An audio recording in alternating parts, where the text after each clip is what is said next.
Bueno, doctor, de ahí también tenemos que ver lo que es la interacción de la corteza y por ahí también de los ganglios basales, ¿no? La interacción a este nivel mayormente es a través de los neurotransmisores, y acá tenemos que hablar del glutamato, ya que el glutamato es el neurotransmisor excitatorio más importante. El glutamato es el neurotransmisor excitatorio más importante del sistema nervioso central, ¿no? La corteza va a tener una comunicación con lo que es el núcleo caudado y el putamen, que juntos forman el llamado núcleo estriado, ¿ya? Pero este concepto en realidad es funcional, o sea, simplemente se les menciona porque juntos procesan la información, pero no es que formen una sola estructura, ¿no? Luego está el globus pallidus, que vendría a ser más que todo el intermediario. ¿Entre qué, doctor? Entre los núcleos y el tálamo, ¿no? Acuérdate que el tálamo, ¿cuál era su función principal? Dijimos, integrar los procesos sensoriales, ¿no? Sensoriales. Muy bien. Mira que por acá tenemos estos núcleos, ¿sí? Que son los que van a, como ves acá, por ahí ser los pivotes, ¿no? Manejar todo, pero estos de aquí van a estar controlados y sobre todo también estimulados por el tronco encefálico. ¿Qué va a hacer el tronco encefálico? Va a mandar sus reguladores, ¿no? Por ejemplo, el glutamato mismo y la dopamina, ¿no? La dopamina, por ejemplo, que puede ser sintetizada a partir de regiones del mesencéfalo, como en la sustancia nigra. Y esta dopamina, desde luego, ¿no? Si hay alguna alteración, ya saben ustedes que puede tener problemas a nivel del Parkinson cuando hay una disminución de la dopamina, o cuando hay una elevación, y eso fue pregunta de examen, ojo, en psiquiatría, ¿no? Que dicen, ¿por qué la esquizofrenia? ¿Cuál es la base fisiopatológica de la esquizofrenia, ¿no? Hay muchas en realidad, pero una de las teorías más fuertes es la elevación de la dopamina, ¿no? Entonces la elevación de la dopamina puede hacer que la persona incluso tenga, digamos, sensaciones que no existen. Por ejemplo, ¿cuál es la sensación que tienen los pacientes con esquizofrenia? ¿No? La de tipo paranoide, ¿te acuerdas, no? Escuchan voces, ¿no? Escuchan voces, ¿no? Entonces, eso obviamente se debe a una producción o exceso de dopamina que puede estimular de alguna u otra manera los ganglios de manera errónea, ¿no? Y la persona puede escuchar voces, ¿no? Esquizofrenia paranoide, ¿no? Que lo están insultando, que le dicen que se tire, etcétera, etcétera, etcétera, ¿no? Y a nivel subtalámico también se puede ejercer una función de control a nivel del glóbulo pálido. En este caso sí tenemos dos, digamos, vías, ¿no? Por un lado la GABA, que va a ser la que va a disminuir el estímulo, y el glutamato, que va a aumentarlo, ¿no? Acuérdate que el GABA es un neurotransmisor inhibitorio, y desde luego esto de acá se usa como punto de partida ¿para qué? Para el tratamiento con benzodiazepinas y barbitúricos, ¿no? Esto vamos a verlo en fármaco, como les digo, no se preocupen, ¿eh? En fármaco vamos a profundizar, ¿ya? Porque en realidad acá tenemos que seguir avanzando y no perdamos de vista que tenemos que hablar sobre todo de ACV también y epilepsia. Bueno, otra estructura, doctor, importante para hablar, a ver. Bueno, podemos hablar también del hipotálamo, ¿no? Mira que el hipotálamo por acá tiene también muchas estructuras, ojo. Este hipotálamo, como te digo, mira, este es el tálamo, esto de acá es el tálamo, que ya te he dicho que mayormente lo que hace es integrar las sensaciones. En cambio el hipotálamo, que es incluso más pequeño, este de acá sí va a tener más funciones variadas. Por eso es importante que lo recuerdes, ¿ya? Porque tiene muchas funciones, demasiado variadas. Vamos a recordarlas por acá, mira, acá te he hecho un cuadro. El núcleo arcuato, por ejemplo, también conocido como el núcleo arqueado, ¿de qué se va a encargar, doctor? Ahora vamos a ver. Este es uno de los que produce las famosas GnRH, ¿no? La gonadotropina, GnRH, que obviamente va a hacer control sobre las hormonas sexuales, ¿no? La región anterior del hipotálamo, ¿de qué se encarga? Esto en realidad va a estimular, o sea, va a controlar lo que es el sudor de la persona.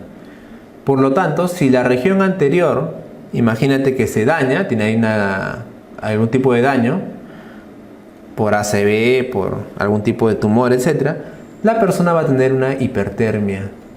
Pregunta de examen, ¿no? Por eso le pongo acá el símbolo del fénix, ¿no? Hipertermia. Les ha gustado preguntar. En el posterior, lo contrario, pues, ¿no? Y por lo tanto, si hay una alteración a este nivel, pues va a haber hipotermia.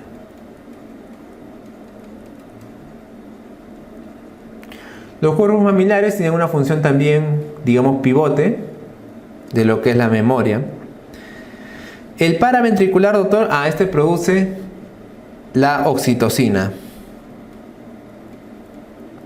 ¿no? Es la hormona que se encarga, ya saben ustedes, de, sobre todo, ¿no?, a nivel de las mamas, de la expulsión de la leche, ¿no? También produce la CRH, que controla a nivel de la ACTH en la hipófisis, ¿no? La CRH.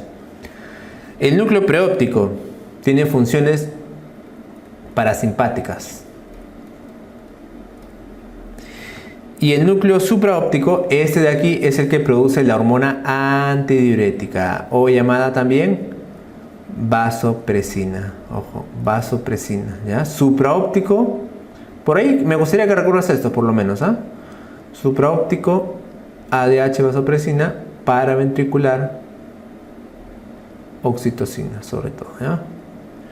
Doctor, ¿el supraquiasmático?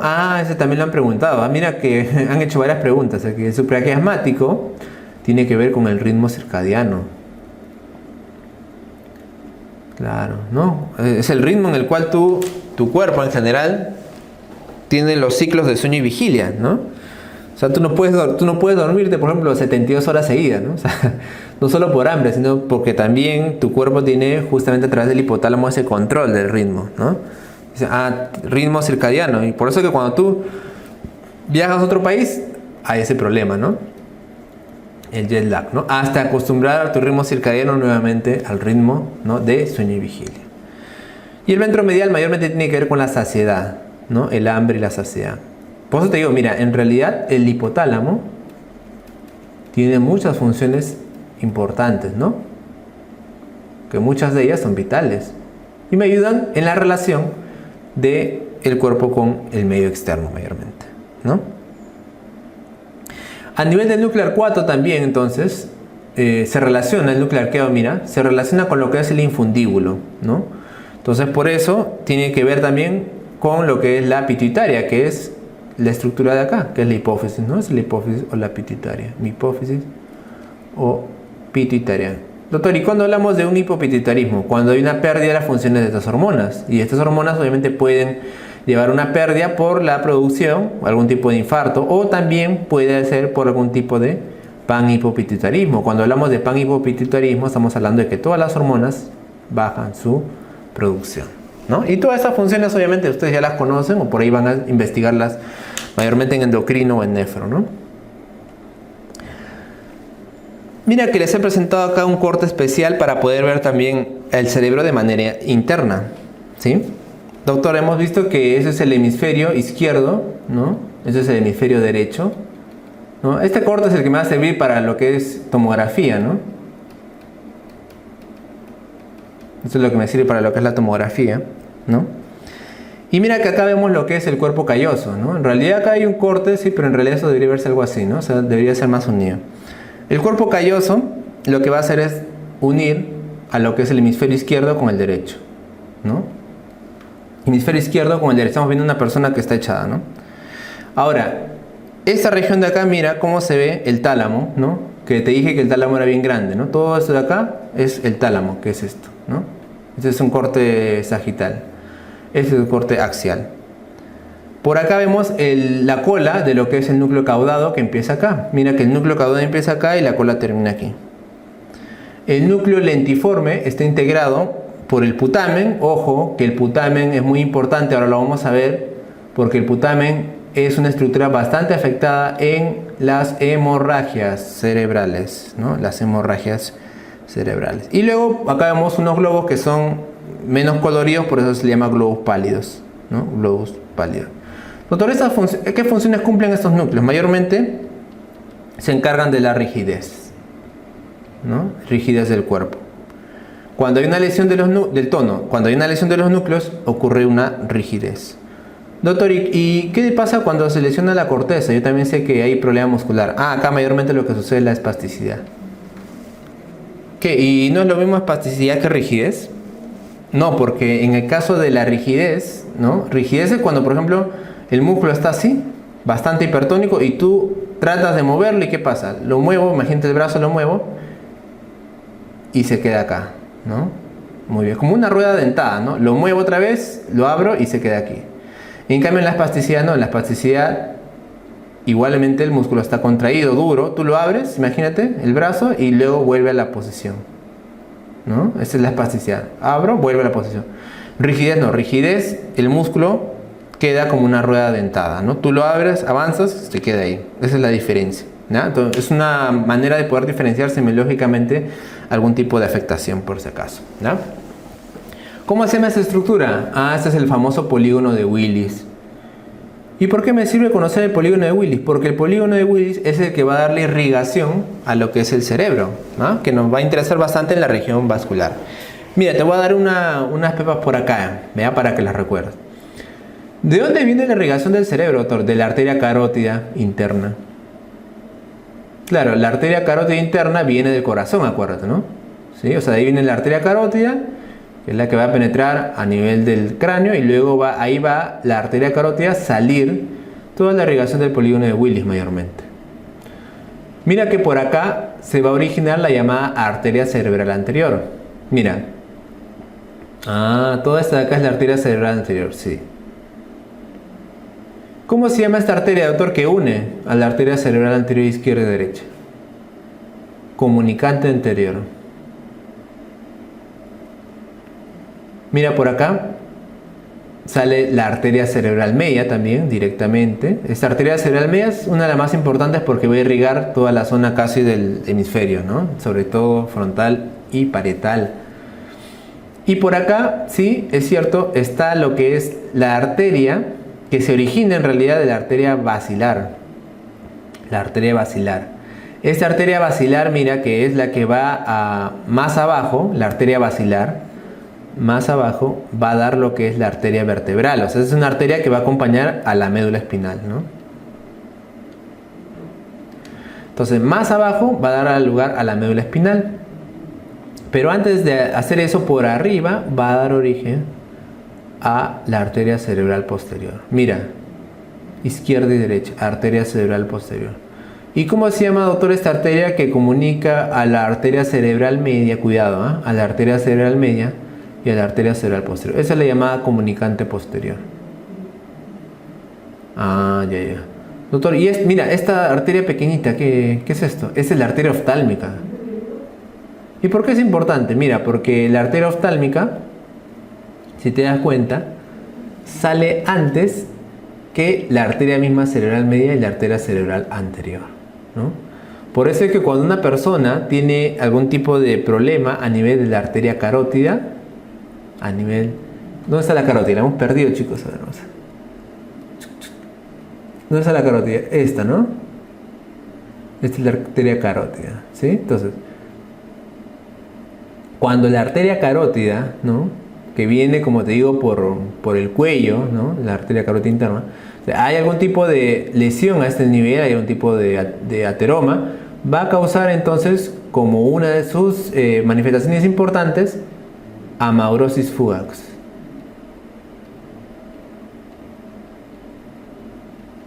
Ah, entonces sí, doctor, si el paciente tiene una amaurosis fugax, puede ser originario porque el problema está en la carótida, no en la cerebral media ni la cerebral anterior. Porque la arteria oftálmica sale justamente antes de ellas. Exacto. ¿Ya? Entonces, una de las características por ahí a recordar. Y en general, como te digo, esto de acá me va a dar irrigación al cerebro, ¿no? Creo que no lo hemos puesto. O en la parte de ACV seguro vamos a detallarlo, ¿ya? Bueno, este de acá es el homúnculo de Penfield. Homúnculo cortical o de Penfield, cuya importancia es la distribución que existe del cuerpo en el cerebro, ¿no? Como te dije, a ver si ustedes están atentos, ¿esta qué región sería? ¿Qué circunvolución sería esta?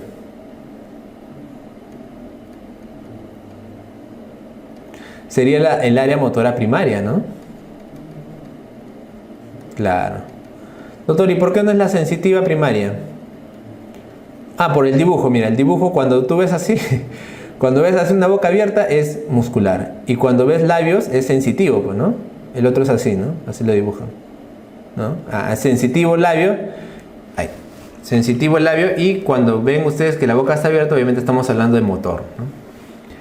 Entonces mira, en esa circunvolución que ya te dije, que es como una tirita, ¿no? Que se encuentra a nivel de la región frontal, acá está representado todo el cuerpo, mira.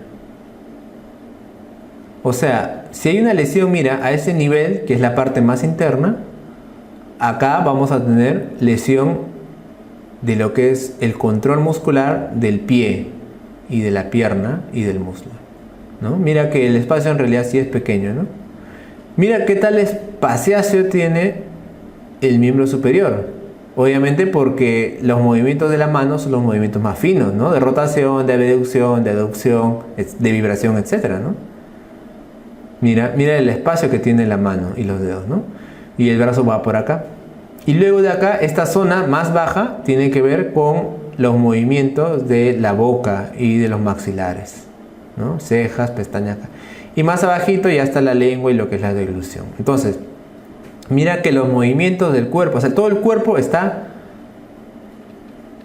como si fuera una topografía dibujado en el cerebro, ¿no? Entonces, si a mí un paciente le da un ACV, le da un infarto a esta zona, ¿qué va a pasar, doctor? Va a dejar de mover esa parte o va a tener algún tipo de debilidad muscular, ¿no? Si va por acá el problema, va a tener una debilidad muscular de los miembros inferiores. Y eso depende de la distribución de los vasos sanguíneos, que eso vamos a verlo ahora de manera más interesante en lo que es los ACV. Vamos avanzando, ya vamos avanzando, chicos. Entonces, doctor, existe también lo que es el daño de primera y segunda neurona. Tú sabes que el daño de primera y segunda neurona simplemente es una convención en realidad, ¿no? Que la primera neurona se encuentra por convención en la corteza, obviamente en la región motora. Y luego la segunda neurona, luego de la decusación de fibras, ¿no? Que sea a nivel cercano del bulbo raquídeo, va a darse en la neurona ya que se encuentra a nivel de la médula espinal y es periférica, ¿no? Esta es la segunda neurona. Doctor, si yo tengo un daño de la primera neurona, me va a dar algunos síntomas y síntomas característicos.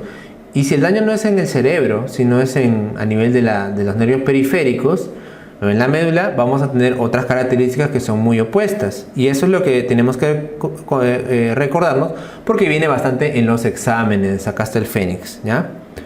Mira, en la primera neurona vamos a tener mayormente una respuesta de paresia, ¿no? O sea, puede existir una paresia o una plegia, ¿no? Plegia es cuando el movimiento es casi nulo.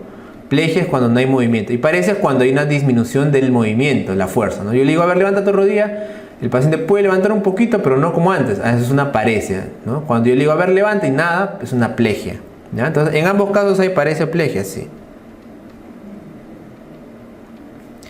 Pero esta paresia o plegia, ¿no? Esta paresia o plegia tienen diferentes características. En el caso de la primera neurona, el componente va a ser de espasticidad, ¿ya? Espasticidad. Quiere decir de que va a ser una parálisis espástica, que el músculo no va a poder moverse, pero es un músculo que está hipertónico, ¿no? O sea, está bien contraído. Y en la parálisis de la segunda neurona va a ser una parálisis de tipo flácida.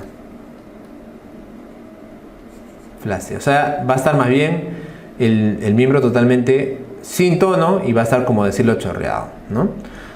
Doctor, ¿qué es preferible tener? ¿Una parálisis espástica o una flácida? En realidad, para la recuperación convendría una espástica. ¿Por qué? Porque en la espástica la persona puede apoyarse, ¿no? O sea, puede por lo menos apoyarse, como está el músculo contraído, pues te ayuda más. En cambio, en la flácida el músculo no se contrae, entonces totalmente tú quieres parar, el miembro totalmente se te va, ¿me entiendes? Entonces, en realidad, para la recuperación de un paciente, mejor convendría una parálisis espástica, que es más funcional, ¿no? Van a ver ahora con el tema de ACV, que lo que nos importa muchas veces, chicos, es que la persona quede funcional. ¿Qué quiere decir funcional? O sea, que pueda, en la medida de su posibilidad, hacer algunas funciones que él hacía previamente. Por ejemplo, pararse, por ejemplo, apoyarse. Cuando una persona está flácida, pues es un caos, no tienes ninguna posibilidad de poder hacer. En cambio, la espasticidad te ayuda de alguna u otra manera, ¿ya? Otra diferencia importante es a la hora de hacer los reflejos osteotendinosos. Mira, como acá lo estamos haciendo, ese es el reflejo patelar. ¿no? Acá el reflejo, en el caso de la primera neurona, vamos a anotar una hiperreflexia. Vamos a anotar una hiperreflexia, ¿ya? Y en el caso de la segunda neurona, doctor, vamos a encontrar una hiporeflexia. O sea, los reflejos van a estar disminuidos, o en todo caso va a haber una arreflexia. Ya va a haber una arreflexia total en el caso de la segunda neurona. ¿Qué más, doctor? El tono del músculo ya hablamos, ¿no? La hipertonía, ¿no? La espasticidad. Y acá pues va a haber obviamente una hipotonía, ¿no? Una hipotonía. ¿Qué más? Vamos a poder encontrar acá lo que es en la segunda neurona la atrofia muscular. Atrofia. ¿Qué quiere decir? Que van a disminuir de tamaño. Hablar de un músculo en atrofia es hablar de una disminución del tamaño muscular, ¿no? O sea, vas a ver que las piernas, por ejemplo, del paciente que tiene daño de segunda neurona están más delgaditas, ¿no? Sus músculos están como que más consumidos. Esa es la atrofia muscular, ¿ya? La atrofia muscular. Y también otra característica en el caso de la primera neurona es la presencia de clonus, ¿no? El clonus es un movimiento exagerado, ¿no? Es como si fuera un reflejo, pero en realidad es un movimiento un poco exagerado que queda cuando tú pones la posición, por ejemplo, del pie, le das la posición, lo dejas y empieza a temblar un poco. Ese es el clonus. Es un movimiento obviamente pasajero, ¿no? Pero eso más que todo se ve en la primera neurona, ¿ya? Y en el caso, doctor, de la segunda, a ver, deme un dato más. Acá también podemos encontrar las llamadas fasciculaciones. ¿Qué son las fasciculaciones? Cuando ves un movimiento en el músculo de tipo reptante, así como si fuera una culebrita, ¿no? O sea, el músculo se mueve así. Ese movimiento es típico de daño de la segunda neurona, ¿ya? Fasciculación. Ojo que es muy diferente al clonus, ¿ah? Fasciculación. Doctor, ¿y esto de qué me sirve? A ver a mí. Mira, que cuando tú estás con un paciente, vamos a ver.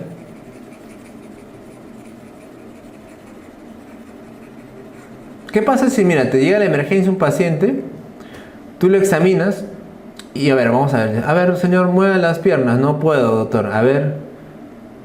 Ves que hay una parálisis flácida en las piernas, ¿sí? Flácida. ¿Qué más? Estás examinando, hay una hipotrofia. A ver, voy a sacarle el reflejo, dices. A ver. No, no hay reflejos. Arreflexia. ¿Tú qué dices?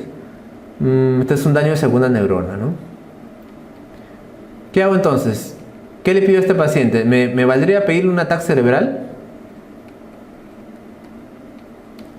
¿Qué dice?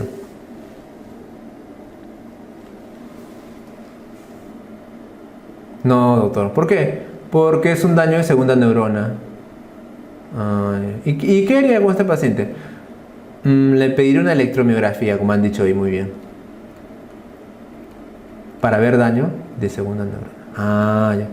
¿Y qué pasa si yo veo más bien un paciente que viene con hiparesia? Les hago reflejo, hay una hiperreflexia. Veo incluso que hay clonus. Y la plegia es espástica. ¿Qué hago acá? Acá, doctor, si le pido una tomografía cerebral, porque yo sé de que el daño probablemente esté arriba. Entonces, claro, obviamente esto de acá en la práctica es todavía más complicado, porque el paciente te puede venir por miles de síntomas, no solamente por síntomas neurológicos. Entonces ahí es donde tú tienes que ver, ¿no? Al hacer el examen neurológico, dónde puede estar el daño, ¿no? Y según eso pido mis exámenes, pues, ¿ya? Entonces de eso me sirve saber el daño en primera y segunda neurona. Y también, como les digo, pues esto ha sido pregunta y de varios exámenes y siempre les gusta preguntar. Así que por favor eso de ahí sí hay que recordarlo, ¿ya? Bueno, esto es simplemente para que ustedes se den una idea de lo que es el tronco encefálico que ya hemos hablado, ¿no? Vamos a hablar de los pares craneales más adelante, ¿no? Y acá tenemos lo que es más que todo la apertura de la salida, ¿no? De los pares craneales, ¿no? Los pares craneales tienen obviamente un origen que es el verdadero, que se encuentra dentro del mismo tronco, y otro origen que en realidad obviamente es el origen aparente, ¿no? Que es donde ya vemos al nervio, ¿no? Se llama par craneal porque siempre están de dos, ¿no? Pares craneales, y cumplen funciones muy importantes que ahora la vamos a ver, ¿no? Si te das cuenta, el par 3, por ejemplo, está acá a nivel, ese es el mesencéfalo, ¿no? Ese es el mesencéfalo, ese es el puente y ese es el bulbo raquídeo, ¿no? Si te das cuenta, a nivel el 3 sale justamente de lo que es en la parte central, ¿no? La parte central de lo que es la comunicación entre el mesencéfalo y el puente. Por acá, en el lado lateral, tenemos al par craneal 4, ¿no? El patético. En el puente, justamente en las alitas del puente, del mismo centro, está el trigémino, ¿ya? Que es el par 5. Y mira que el par 6, que vendría a ser el motor ocular externo, mira que sale justamente entre el surco del bulbo raquídeo y del puente, ¿no? Entre el puente y el bulbo raquídeo. Y por acá vemos que al extremo está el 8 y el facial, ¿no? El 7 y el 8 salen al extremo, justamente también al lado lateral. El 9, el 10, el 11 y el 12 ya salen a nivel del bulbo raquídeo, ¿no? Como te das cuenta, el 12 justamente sale a nivel de las olivas del bulbo raquídeo, ¿no? Esa es la llamada, el bulbo también conocida como médula oblongada, ¿no? Bulbo raquídeo, ¿no? Entonces, ese es más o menos el origen de los pares craneales así a vista justamente externa, ¿no? Es importante conocer por ahí más que todo el 3, el 4 también que les gusta preguntar, ¿no? El 5 desde luego ya sabes que está en el centro mismo. Y por abajito salen lo que es el 6, el 7 y el 8, mayormente a nivel del surco, ¿sí? Puente y bulbo. Más bien el 9, 11 y 12 ya están a nivel del mismo bulbo raquídeo, ¿no? Y en el núcleo real, pues acá tenemos justamente que el trigémino, ¿no? El 5 es el que tiene el núcleo real más grande en realidad, ¿no? Es el núcleo real más grande, ¿no? Que se encuentra justamente a este nivel, ¿no? Y obviamente los núcleos en realidad por dentro, ya es otro cantar en realidad, que mayormente seguro lo van a ver en anatomía, ¿no? Para poder ahí ahondar. Vamos a hablar ahora de lo que es las funciones específicas y los nombres de los principales pares craneales, ¿ya? Mira, el par craneal número 1 es el llamado olfatorio, ¿no? Este tiene una característica que las neuronas de este par, o sea, de este par craneal, sí se reproducen, ¿no? O sea, son características muy especiales, ¿no? Algunas, como les digo, sí pueden tener esta característica. El número 2 es el llamado óptico, ¿no? El famoso nervio óptico, que se va a encargar obviamente de todo lo que es la visión, ¿no? Y sí tiene una correlación importante y una comunicación con el lóbulo occipital. También existen algunos llamados nervios mixtos, ¿no? ¿Qué quiere decir mixto? Que tienen funciones tanto sensitivas como funciones motoras. ¿Cuáles son ellos? Pues el 5, el 7, el 9 y el 10, ¿ya? El 5, el 7, el 9 y el 10 son nervios llamados mixtos. Muy bien. El 3, que este vendría a ser el motor ocular común, tiene un componente intrínseco, ¿ya? El componente intrínseco, o sea, ¿de qué se encarga la parte intrínseca, ¿no? De la miosis. Tiene que ver con el reflejo de la miosis. También con la elevación del párpado, ¿no? La elevación vertical del párpado, ¿sí? Y también del proceso conocido como acomodación, ¿no? Acomodación de la visión, ¿sí? Y en la parte extrínseca, doctor, mira, en realidad el motor ocular pues tiene el control de muchos músculos, excepto obviamente los que tienen que ver con el par 4 y el par 6, que ahora vamos a verlos. Ya todos los demás músculos de la órbita, ¿sí? Que se encargan del movimiento de la órbita, tienen que ver con el número 3. El 4 es el llamado patético, se encarga de la parte motora del músculo llamado oblicuo mayor, ¿no? Doctor, este oblicuo mayor se encarga de la mirada hacia abajo, pero hacia adentro, ¿no? Hacia abajo y hacia adentro, ¿no? Por eso que cuando queremos examinar este par craneal le decimos a la persona: mira las puntas de tus pies, ¿no? Mira las puntas de tus pies. ¿Ya? Se encarga de la mirada hacia abajo y hacia adentro. El par craneal 5 es el conocidísimo trigémino, ¿no? Trigémino. Se llama trigémino porque tiene 3 porciones a nivel de la cara, ¿no? La parte frontal, la parte maxilar y la parte mandibular, también conocida como maxilar superior o maxilar inferior, o maxilar a secas y mandibular, ¿no? El 5 es el llamado trigémino. Se encarga mayormente de lo que es la sensibilidad de la cara, ¿no? O sea, es un músculo, como les digo, que tiene funciones dobles, ¿no? Entre una de ellas, la parte sensitiva, es la sensibilidad de la cara. Por eso los dolores, ¿sí? Los dolores de cabeza, los dolores de cara tienen que ver con el músculo, con el nervio trigémino, ¿sí? También acá tiene que ver lo que es la sensibilidad nasal y bucal. Y en la parte motora, doctor, pues el trigémino es muy importante porque tiene que ver con la masticación también, ¿no? Con la masticación. También el reflejo corneal tiene que ver con el trigémino, ¿no? Si existe una lesión del 5, doctor, ¿qué pasa? Pues hay una pérdida de la sensibilidad de ese lado, ¿no? Pérdida de la sensibilidad de ese lado, ¿no? De ese lado de la cara. El par 6 es el llamado motor ocular externo. También se le llama el abducens, ¿no?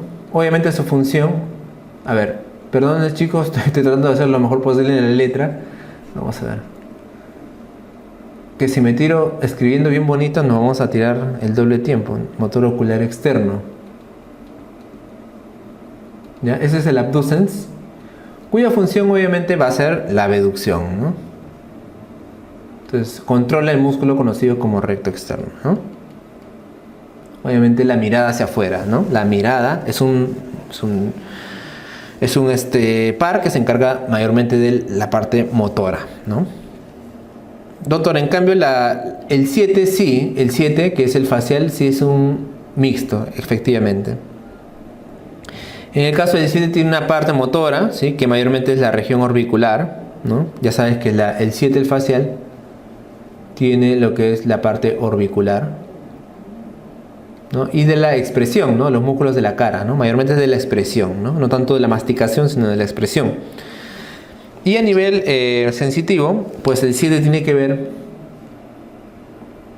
¿no? El 7 tiene que ver también con funciones de audición, ¿no? De audición.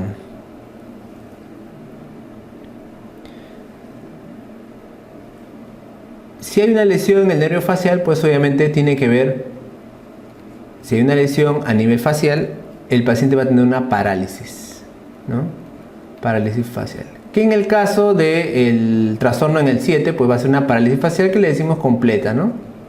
¿Sí? Va a tener tanto problemas para mover la parte de los músculos frontales como también de los músculos maxilares, ¿no? A la hora de hacer, por ejemplo, le decimos, a ver, mira arriba, ¿no? Va a tener una alteración de los músculos de la frente, no va a poder en un lado. Y cuando le decimos sonríe, muéstrame los dientes, también no va a poder tener una expresión adecuada, ¿no? El 8 es el llamado auditivo, perdón, sí, ese es el auditivo o vestíbulo coclear. Y ese se encarga obviamente de recibir la información auditiva, ¿no? Recibe la información auditiva. Sí, me están poniendo ahí también, el facial se encarga de la secreción glandular también, ¿sí? Secreción glandular. Muy bien, el 9. El 9 se encarga de lo que es el gusto, ¿no? El 9 se encarga, pues ese es el llamado glosofaringio. Este es el llamado glosofaringio. Por un lado se encarga del gusto, tiene que ver con el gusto del tercio posterior de la lengua. También tiene que ver con la fuerza muscular a nivel motor del músculo estilofaringio. Y ya que se encarga justamente del gusto y también de la fuerza muscular, ¿no? Del estilofaringio, de lo que es también la región del paladar, existe un signo que se da cuando lamentablemente hay una lesión de este nervio, ¿no? Que es el signo de la cortina de Vernet. ¿Qué sucede en el signo de la cortina de Vernet? Tú ves, esa es la úvula, ese es el paladar, ¿no? Y lo que va a suceder es que la úvula se va a ir al lado sano, ¿ya? La úvula se va a ir al lado sano. Entonces, tú le dices a la persona verde, entonces el paladar obviamente va a hacer su movimiento y la úvula se va a ir a este lado porque el lado afectado no va a tener este movimiento. Ese se llama el signo de la cortina de Vernet, ¿no? Por un lado, entonces parece como si fuera una cortina, ¿no? Uno va a quedarse hacia abajo y el otro sí va a subir. Entonces, el signo de la cortina de Vernet tiene que ver con lesión del par número 9, ¿no? Y la úvula se va más bien hacia el lado sano. En el caso del 10, estamos hablando del llamado vago, también conocido como neumogástrico. Ese es el llamado neumogástrico, ¿no? También tiene muchas funciones, ¿no? Por un lado es la vía eferente del reflejo palatino, ¿no? O sea, cuando nosotros estimulamos a nivel del paladar, ¿no? La vía eferente es controlada por el 10 y la vía aferente por el 9, ¿no? La persona le estimula ese paladar, ¿no? Tiene un reflejo de vómito, ¿no? También el 10 tiene que ver con la función de la fonación, y también con la sensibilidad postbucal, sensibilidad que se encuentra en la región postbucal. También en lo que es el tragar, o sea, el pasar los alimentos, tiene que ver con el 10, ¿no? Lo que es el tragar o pasar los alimentos tiene que ver con el 10. Por eso cuando hay alguna lesión a este nivel, puede haber una alteración de la persona y no puede a veces comer, ¿no? Por eso a veces hay que ponerle una sonda nasogástrica, porque si no se puede atorar, ¿no? Y por otro lado, ustedes lo conocen al vago porque desde luego ejerce el control sobre el sistema parasimpático, ¿no? Es el mayor eje, mayor control del sistema parasimpático. El par craneal número 11 es el llamado nervio espinal. Y este nervio espinal mayormente tiene una función motora, pues, ¿no? Tiene el control sobre los músculos del esternocleidomastoideo y el trapecio. ¿Qué pasa si hay una lesión? Si hay una lesión, imagínate, del 11, ¿no? Por este lado, el paciente, ¿a dónde va a mirar? Al lado sano, pues obviamente, ¿no? Al lado sano. Porque va a haber una ausencia de contracción de este músculo y más bien este músculo de acá que está sano va a jalar a la persona hacia acá. Entonces, si hay lesión, mira al lado sano, ¿no? Esto es muy importante en realidad para recordar, como ustedes están viendo, les estoy haciendo un esquema para que ustedes tengan lo principal de los nervios craneales y también más o menos podemos responder si nos preguntan, ¿no? ¿El paciente mira la lesión o no mira la lesión? Eso depende de cada uno, ¿no? Depende de cada uno de los nervios craneales. El 11 que es el hipogloso, doctor se encarga de los músculos de la lengua sobre todo, ¿no? Sí. Y aquí en este caso, si hay una lesión, más bien el paciente, o sea la lengua mejor dicho, va a mirar a la lesión, ¿ya? Va a mirar a la lesión, ¿ya? ¿Por qué? Porque acá la inervación de las fibras es cruzada, por ese motivo, ¿ya? O sea, vamos a ponerlo por acá. O sea, acá la inervación es cruzada, ¿no? Si está lesionado al lado derecho, imagínate, ¿no?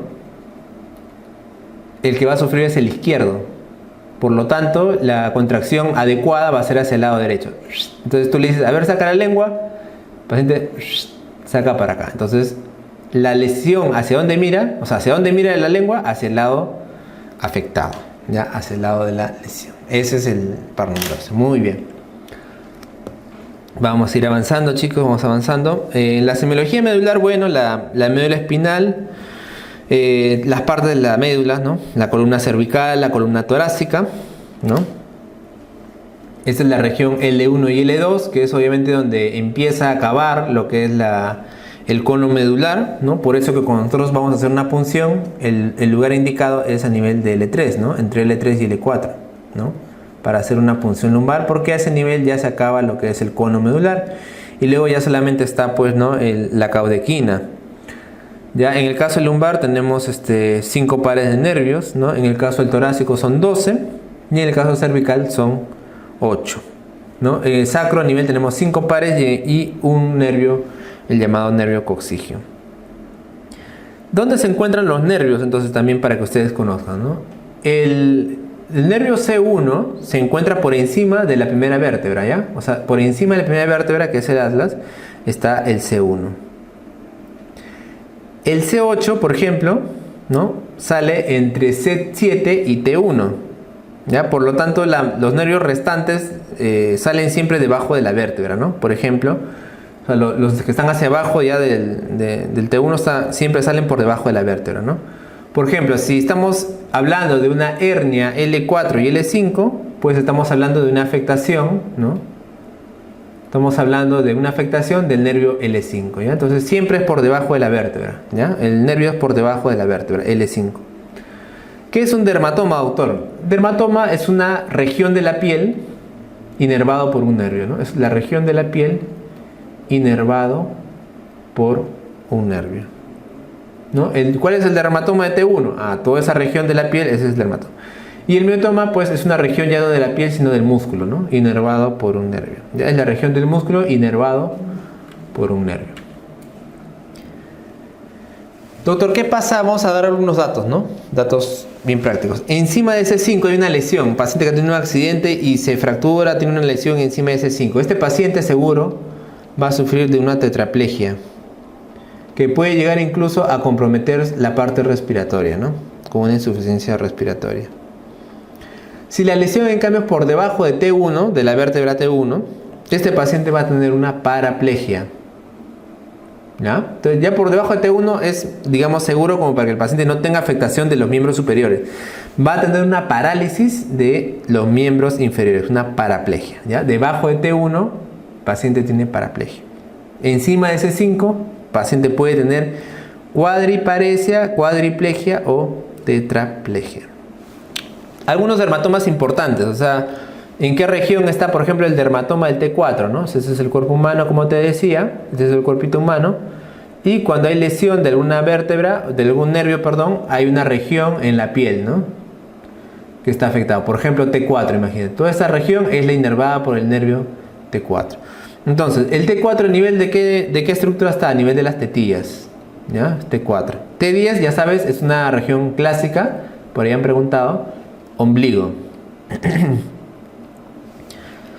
L5, el dedo gordo del pie. S1, meñique del pie, obviamente, ¿no? S4 y S5 es la región perineal. Esta da sensibilidad a la región perineal, ¿ya? Doctor, y los reflejos, a ver, quiero que usted me diga de dónde dependen más o menos. Ya mira. Para esto hay una mnemotecnia de la academia que dice árbitro. La ordenas así, árbitro. Y la ordenas así según los números 1, 2, 3, 4, 5, 6, 7 y 8. Reflejo aquilio.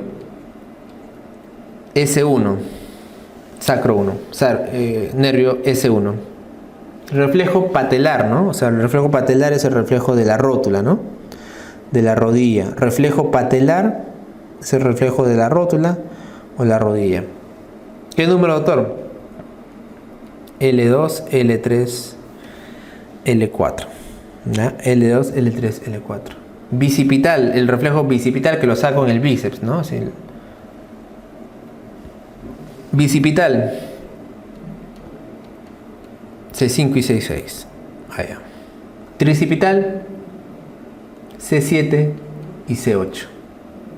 ¿Ya? Esto es un orden muy interesante, una mnemotecnia muy interesante. Árbitro, aquilio, rotuliano, bicipital. Acuérdate que el bicipital, pues, ¿no? G5, C6, el plexo, el plexo braquial, y el tricipital, C7 y C8. ¿Ya? Por si acaso, si te preguntan, cosa que no ha venido en realidad casi nunca. Esto es para ver simplemente lo que es la parte de la médula espinal, ¿no? La médula espinal tiene varias estructuras importantes. Aquí tenemos lo que es la sustancia blanca, ¿no? Es la sustancia gris, que en este caso es central, ¿no? Central la gris y la blanca es la periférica. Este haz que está hacia adelante es el llamado fascículo espinotalámico anterior, ¿no? Fascículo espinotalámico anterior, que mayormente lo que ve es la sensación de presión y tacto. Doctor, luego tenemos que saber del dolor y la temperatura, que tiene que ver con el fascículo espinotalámico lateral, ¿no? Fascículo espinotalámico lateral. Tiene que ver con el dolor y la temperatura. El fascículo córtico espinal anterior, que es el de aquí, ¿ya? Este mayormente ve los movimientos simplemente de las extremidades, ¿ya? Tiene un papel secundario, como dice acá. Y los llamados cordones, mira, esos de acá son los cordones posteriores porque están hacia atrás, ¿no? Estos adelante, hacia atrás. Cordones posteriores tienen que ver mayormente con la sensibilidad de la posición, vibración y presión, ¿no? Vibración y presión. Por ejemplo, cuando tú dicen cierra los ojos, a ver, y por ejemplo, ¿no? Te toco el meñique izquierdo, por ejemplo, ¿no? Entonces, ¿qué te estoy tocando? Esa es la posición, ¿no? O la vibración también, ¿no? Efectos de vibración o de presiones.